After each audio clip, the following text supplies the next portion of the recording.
ಇದ್ದೀರಿ, ಉಳಿಸಿಕೊಳ್ಳುವುದಕ್ಕೋಸ್ಕರ ಹೊರಟು ನಿಂತೀರಲ್ವೇ? ಹೋಗಿದ್ದೇನೆ. ಯಾಕೆ ಹೇಳಿದ್ದು ನಾನು? ನೀನು ಯಾಕೆ ಬರುವುದು ಅಂತ ಕಾರಣ ಉಂಟು. ಏನು ಮಾತು ಹೋಯ್ತು ನಿಮಗೆ? ಯಾವುದು? ಮನೆಯಲ್ಲಿ ಆದ ಘಟನೆಗಳ ಎಲ್ಲ ನೆನಪಿಕೊಳ್ಳುವುದಿಲ್ಲ ನಿಮಗೆ? ಅಷ್ಟು ಸುಲಭ ಇಲ್ಲ ಮನೆಯದನ್ನು ನೆನಪು ಮಾಡಿಕೊಳ್ಳಿಕ್ಕೆ. ಎಲ್ಲ ನೆನಪಿಸ್ಕೊಳ್ಬೇಡಿ. ನನಗೆ ಒಬ್ಬಳೇ ನೀನಲ್ವಲ್ಲ, ಕೆಲವು ಮಂದಿ ಹೆಂಡತಿ. ಅದೇ ಕಷ್ಟ ಆದ್ದು ನಿಮಗೆ. ಬಹುಪತ್ನಿವಲ್ಲವ. ಹೌದು ಸ್ವಾಮಿ. ಯಾವುದೋ ಒಂದು ಸಣ್ಣದೊಂದು ಜಗಳ ಆಗಲಿಲ್ವ ನಮ್ಮಲ್ಲಿ? ನಾನು ಇವತ್ತು ನಿಮ್ಮಲ್ಲಿ ಇತ್ತೀಚೆಗೆ ಗಂಡ ಹೆಂಡಿರ ಜಗಳ ಎಷ್ಟರವರೆಗೆ ಅಂತ ನಿಮಗೆ ಗೊತ್ತಿಲ್ವ? ಅದನ್ನೆಲ್ಲ ನೆನಪು ಮಾಡಿದ್ರೆ ಆದೀತ. ಸಣ್ಣ ಪುಟ್ಟ ಜಗಳವಾದ್ರೆ ನಾನು ನೆನಪಿಸ್ತೇನೆ ನಿಮಗೆ. ಅದನ್ನ ನೆನಪು ಮಾಡಿಕೊಳ್ಳುವಂತ ಅವಶ್ಯಕತೆಯೂ ನನಗೆ ಇರಲಿಲ್ಲ. ಯಾವುದು ಇದು? ಅಂದು ಸುರಮಣಿಗಳಾದಂತಹ ನಾರದರ ಆಗಮನ ಬಂದಂತಹ ಸಂದರ್ಭದಲ್ಲಿ ಹಾಗೆ ಬಂದವರು ಬರುವಾಗ ಮೀಟಿಕೊಂಡು ಬಂದರು. ಏನು ತಾಯ ತಂಬುರಿ ನೆನಪು ಮಾತ್ರ ಬರುವುದಾ?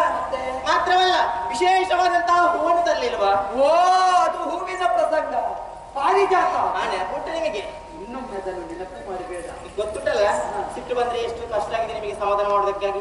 ಬಾಗಿಲು ಮುಚ್ಚಿದ್ದು, ಕಪ್ಪು ಸೀರೆ ಉಟ್ಟದ್ದು, ನೀವು ಅವಾಗೊಂದು ನನ್ನನ್ನು ಸಮಾಧಾನ ಮಾಡೋದಕ್ಕೆ ಆಡಿದ್ದು ನೋಡ್ಬೇಕು. ಎಷ್ಟು ಚಂದ ಆಡಿದ್ದೀರಿ. ಹೆಂಡತಿಗೆ ಒಂದು ಕೋಪ ಬಂದ್ರೆ ಎಷ್ಟು ಕಷ್ಟ ಅಂತ ಅವತ್ತೇ ನನಗೆ ಗೊತ್ತು. ಅದು ನಿಮ್ಮನ್ನು ನೋಡಿ ಕಲ್ತ್ಕೊಳ್ಬೇಕು. ಸಮಾಧಾನ ಮಾಡುದು ಹೇಗೆ ಎನ್ನುವ ಹಾಗೆ. ಏನು ರಾಗವನ್ನು ಹಾಡಿದ್ದೀರಿ? ಬಾಮ ಬಾಮ ಬಾಮ, ಒಮ್ಮೆ ಬಾಗಿಲು ತೆಗಿ, ಒಮ್ಮೆ ಬಾಗಿಲು ತೆಗಿ ಅಂತ. ಏನೋ ಪಾಪ ಪುಣ್ಯ ತೋರಿಸಿ ಗಂಡ ಅಲ್ವಾ, ನೀನು ಕೋಪ ಇಟ್ಕೊಳ್ಳೋದು ಯಾಕೆ ಅಂತ ಸಮಾಧಾನದಿಂದ ಕದವನ್ನು ತೆರೆದವಳು ನಾನು. ಆ ಹೊತ್ತಿಗೆ ನೀವೊಂದು ಮಾತನ್ನು ಹೇಳಿದಿರಿ. ಏನು? ನಿನಗೆ ಹೂವೇನು, ನಿನಗೆ ಮರ ತೋರಿಸ್ತೇನೆ. ನಿನಗೆ ಈ ಸಲ ಮರ ತೋರಿಸುವ? ಎಂತದ್ದು ಮಾವಿನಕಾಯಿ ಮರ ತೋರಿಸುವುದ? ಮತ್ತೆ ಎಲ್ಲಿಂದಲ್ಲಿ ಮರ ತೋರಿಸುವ? ಇಂಥದ್ದು ಅಲ್ಲ, ಎಂತದ್ದು ಮರ? ಪಾರಿಜಾತದ ವೃಕ್ಷವನ್ನೇ ತೋರಿಸ್ತೇನೆ ಅಂತ. ಅವತ್ತು ಹೇಳ್ತೀನಿ. ಅದಕ್ಕೆಲ್ಲ ಕಾಲ ಬರಬೇಕು. ಸತ್ಯ ಈಗ ಬಂತಲ್ಲ. ಎಂತದ್ದು ಈಗ? ಸ್ವಾಮಿ, ಕಷ್ಟ ಬಂದದಲ್ಲಿ ಅವರಿಗೆ, ದೇವತೆಗಳಿಗೆ. ನೀವು ಹೋಗುವುದೆಲ್ಲಿಗೆ? ಅವರಿಗೆ ಅವರದ್ದಾದ ಸತ್ವತ್ವವನ್ನು ಕೊಡುವುದಕ್ಕೆ. ಅದು ನಾರದರ ಭೂತದಲ್ಲಿಂದ, ದೇವಲೋಕದಿಂದ. ನಾನು ಬರ್ತೇನೆ ಹೇಳುವುದೆಲ್ಲಿಗೆ? ಅಲ್ಲಿಗೆ ಅಲ್ವಾ? ಮಾತ್ರವಲ್ಲ, ಸುರರ ವರವನ್ನು ಹುಟ್ಟಬೇಕು ನಿಮ್ಮ ಜೊತೆ ಎನ್ನುವಂತ ಆಸೆ. ನಾನು ಅವರ ಕಷ್ಟ ನೀಗಿಸುವುದಕ್ಕೆ ಹೋಗ್ತಾ ಇದ್ದೇನೆ, ಇವಳು ತಿರುಗಾಟಕ್ಕೆ ಬರ್ತೇನೆ ಅಂತ. ನಿಮ್ಮ ತಿರುಗಾಟದ ಜೊತೆ ಸೇರಿಸಿಕೊಳ್ಳಿಯಪ್ಪ. ತೋಟಕ್ಕೆ ಹೋಗುವುದಲ್ವೇ? ಅದಾಗುದಿಲ್ಲ. ನಾನೊಂದು ಕೂಟಕ್ಕೆ ಹೋಗುದು, ಗೊತ್ತಿಲ್ಲ ನಿಮಗೆ? ಹೆಂಡತಿ ಕರ್ಕೊಂಡು ಹೋಗ್ಬಾರ್ದು ಅಂತ ಹೇಳುದ ನೀವು? ಎಂತದ್ದು? ಹೆಂಡತಿಯನ್ನು ಕೂಟಕ್ಕೆ ಕರ್ಕೊಂಡು ಹೋದ್ರೆ ಆದೀತ? ಗೊತ್ತಾಯ್ತು ನನಗೆ ಸ್ವಾಮಿ. ಅದಾಗುವುದಿಲ್ಲ. ಮಾತ್ರವಲ್ಲ, ಬಹಳ ಚಂದ ಯುದ್ಧ ಮಾಡ್ತೀರಂತೆ ನೀವು. ಏನು ನಿನಗೆ ಗೊತ್ತಿಲ್ವ? ನಾನು ನೋಡ್ಲಿಲ್ಲ ಆ ಯುದ್ಧ ಪ್ರಕ್ರಿಯೆ. ಹೌದು, ದುಷ್ಟರನ್ನು ನಗುತ್ತಲೇ ಕೊಳ್ಳುವುದಂತೆ ನೀವು.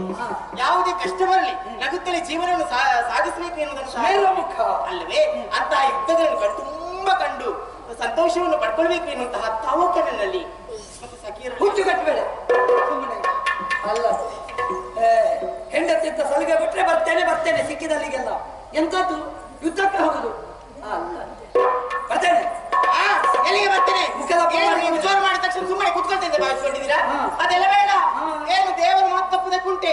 ನೀವು ಮಾತು ಸ್ವಾಮಿ ಆಡಿದ್ರೆ ತಪ್ಪಬಾರ್ದು, ಓಡಿದ್ರೆ ಸಿಗಬಾರ್ದು.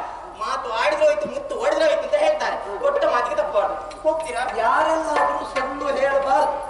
ಆದ್ರೆ ಹೆಂಡತಿಯಲ್ಲಿ ಪೂರ್ತಿ ಸತ್ಯ ಹೇಳಿದ್ರು ಗಂಡ ಅವ ಹೋದ ಅಂತಲೇ ನನಗೆ ಗೊತ್ತಿಲ್ಲ. ಅದೆಲ್ಲ ಬೇಡ ನಿಮ್ಮದು, ಅದೆಲ್ಲ ಬೇಡ.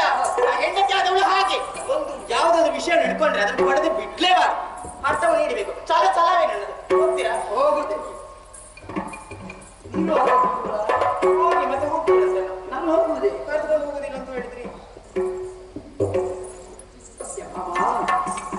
ಹೀಗೆ ಬಾರಿ ವಿನೋದಕ್ಕಾಗಿ ಆಡಿದೆ ಅಷ್ಟೇ. ಯಾವತ್ತಿದ್ದರೂ ಹೋಗುವುದು ಭವರಾಂಗಣಕ್ಕೆ. ಹೌದೇ? ಮಾತು ತಪ್ಪುವವನಲ್ಲ ಕೃಷ್ಣ. ಹೊಸ ತಿರುಗಾಟ ಮಾಡುವ ತಡಸಲ್ಲ. ಈ ಸಲ ನಿನಗೆ ತಿರುಗಾಟ ಸಾಕು ಬೇಕು.